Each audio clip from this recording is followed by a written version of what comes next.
Morning. তো রাত্রে বলেছিলাম সকালবেলায় আসবো আবার, তো দেখো এখন মর্নিং হয়ে গেছে। তো চলে এসছি আমি আর প্লিজ। আর ওদিকে আমাদের মিষ্টি রানী ঘুমোচ্ছে, ওকে এখন আর দেখাতে পাচ্ছি না। আর ও শোয়ার স্টাইল দেখবে, দেখো এরম পেটু ঢাক, এরম করে কে শয় বন্ধুরা, এই যে ঠ্যাঙের উপর ঠ্যাং তুলে দিয়ে এরকম করে ও শয়, আমি শুই না।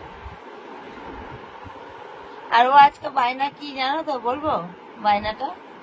আজকের বায়না করছে আমি দোকান যাব না। আমি বলছি না, দোকান যেতেই হবে। দাদা দোকানে নেই, মানে ওর মালিক দোকানে নেই। ওর মালিক বলেছে বাবু তুমি এখন দোকান কামাই করবে না, আমি ওর মালিক গেছে কেদারনাথ ঘুরতে।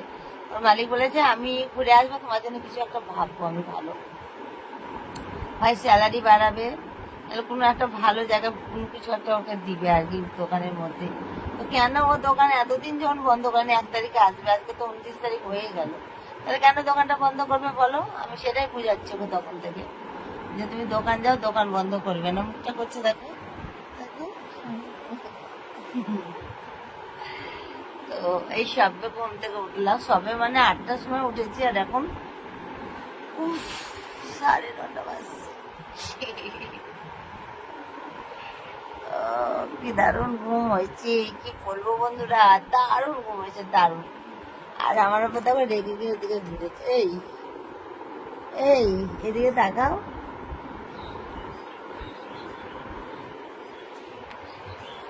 বলো কিছু, বলো আমার বন্ধুদের কিছু জানাও, কি মনে আমি একে বলেছি এটা ব্লগ যখন করবো তখন একটু জোরে কথা বলার চেষ্টা করবো। বললাম আমার আজকে ভালো লাগছে না যেতে, না নিয়েই যাচ্ছি।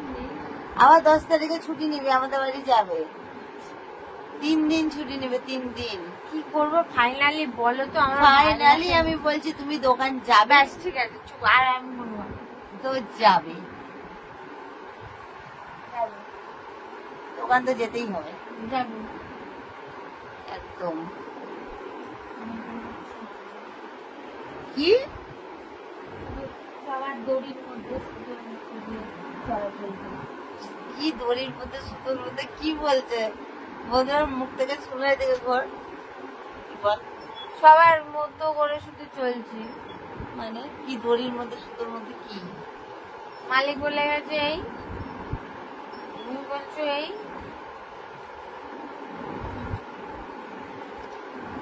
তোমরা কমেন্টে জানাবে তো আমার ডিসিশনটা ঠিক না ভুল, আর হান্নাওয়ারটা ঠিক, কোনটা ঠিক তোমরা একটু জানাবে। তো চলো বন্ধুরা, আজকে ব্লগটা এখানে শেষ করছি। ওখানে শুয়েছে বিদির বিদির করে, মনে হচ্ছে মালা জপছে, বিদির বিদির করে যে কি বলতে চাইছে বুঝতে পারছি না। কি বলো বাবু, কি কি মনের কথাটা একটু বলো। মনের কথাটা কি বলো বলো, মনের কথাটা বলো, বলো। আমার বন্ধুদের একটু ফোন করো, আসো এদিকে আসো, ও বলো বলো কি মনের কথাটা বলো। আমাকে পড়তে যাও না।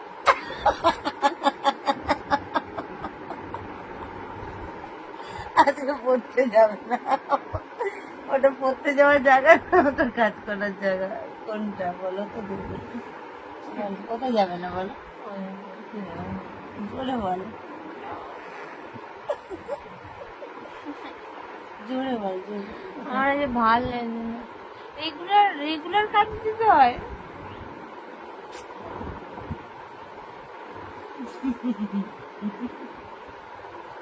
তাহলে ঘরে থাকো না মেয়ে ছেলেদের মতো, কাজে কেন লেগেছো?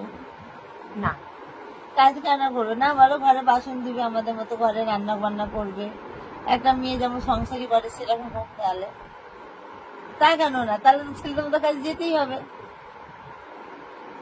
ঠিক এবার ঘটে ঢুকে যাবো। ওদিকে তাকে বল, আসছি বল, আমি আসছি দাদা, ঠিক চলে যাবো। ঠিক টাইমে পৌঁছে যাবে, আমি আছি তো দাদা, চিন্তা করো না, দোকানে পাঠানোর জন্য আমি আছি, ঠিক আছে। আর আমি যে কেন করছি সে আমি জানি, 10 তারিখে ছুটি নিবে তো তার জন্য।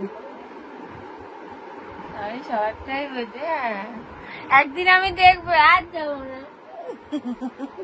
একদিন আমি যাবো না। এদিকে তাকে একদিন আমি শুধু দোকানে যাব না। কেন? আমি যখন অনেক বড় হয়ে যাবো তখন আর যাবো আমি বাচ্চা আছি, তাহলে সবাই ঠিকঠাক কমেন্ট করে? না। তুই বাচ্চা? মানে ওই বাচ্চার কথা বলিনি, মানে একদিন আমি যখন ফোনের জগৎ থেকে অন্য একটা বড় পোস্টে যাব তখন আমি যাব না। তখন তো সে নিজের দোকানেও যেতে হবে। আরে সেটা আমার ইচ্ছা মতো। তাও তখন আরো বেশি চাপ হবে, তখন আরো ডেলি যেতে হবে, দোকান দেখতে হবে, ঠিক না? তখন তো তুমি আছো, তোমার শখ ছেলে।